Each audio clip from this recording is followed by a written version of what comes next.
Share बाजार में अलग पांडे की कंपनी फिजिक्स वाला ने एंट्री तो धमाकेदार ली, लेकिन अब निवेशकों के मन में एक ही सवाल गूंज रहा है कि आखिर लिस्टिंग के बाद से ये शेयर लगातार गिर क्यों रहा है। क्या यह प्रॉफिट बुकिंग का दौर है या फिर कंपनी की वैल्यूएशन को लेकर बाजार अब सतर्क हो गया है। आज की इस खास रिपोर्ट में हम इसी पहेली को सुलझाएंगे। सबसे पहले बात करते हैं उस धमाकेदार शुरुआत की। फिजिक्स वाला का आईपीओ प्राइस 109 रुपए था, लेकिन बाजार में इसकी लिस्टिंग हुई 145 रुपए पर, यानी निवेशकों को पहले ही दिन करीब 33% का शानदार मुनाफा हुआ। लिस्टिंग वाले दिन जोश इतना हाई था कि शेयर ने 162 रुपए का हाई टच भी किया, लेकिन बाजार का नियम है, जो ऊपर जाता है उसे कभी ना कभी थोड़ा नीचे आना ही पड़ता है, और यहाँ भी ठीक वैसा ही हुआ। अब आप सोच रहे होंगे कि गिरावट का असली कारण क्या है, तो इसका सबसे पहला और सीधा कारण है मुनाफा वसूली, यानी प्रॉफिट बुकिंग। जिन खुशकिस्मत निवेशकों को आईपीओ अलॉट हुआ था, उन्होंने देखा कि लिस्टिंग पर ही उन्हें अच्छा खासा रिटर्न मिल रहा है। ऐसे में बाजार के अस्थिर माहौल को देखते हुए उन्होंने अपना प्रॉफिट बुक करना ही सही समझा। जब भारी मात्रा में शेयर बेचे गए तो जाहिर सी बात है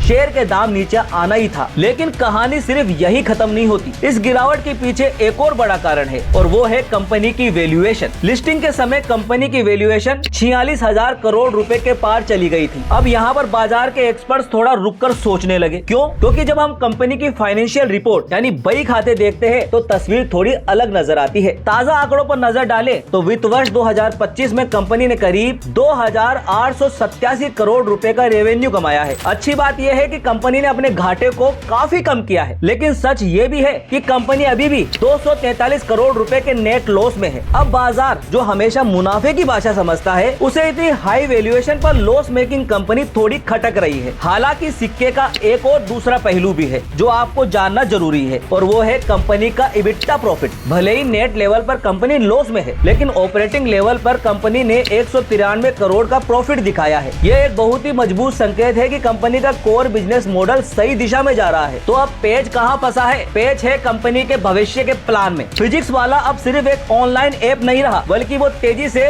ऑफलाइन कोचिंग सेंटर्स खोल रहा है। और आप तो जानते ही है ऑफलाइन का खेल कितना महंगा होता है। बड़ी बिल्डिंग्स, स्टाफ और इंफ्रास्ट्रक्चर पर 460 करोड़ रुपए का भारी भरकम खर्च होने वाला है। वो आने वाले समय में कंपनी के मार्जिन पर दबाव डाल सकता है। यही वो रिस्क है जिसे बाजार अभी तोलने की कोशिश कर रहा है। तो कुल मिलाकर स्थिति ये है कि ब्रांड मजबूत है, छात्रों का भरोसा अटूट है, लेकिन शेयर बाजार फिलहाल इमोशंस पर नहीं बल्कि हार्ड कैश और प्रॉफिट पर फोकस कर रहा है। ये जो गिरावट हम देख रहे हैं, ये दरअसल शेयर को उसकी सही कीमत यानी फेयर वैल्यू पर लाने की एक कोशिश भर है। अब एक सवाल आपके लिए, क्या आपको लगता है कि फिजिक्स वाला का ऑफलाइन मॉडल उन्हें प्रॉफिट में ला पाएगा? अपनी राय हमें कमेंट में जरूर बताएं।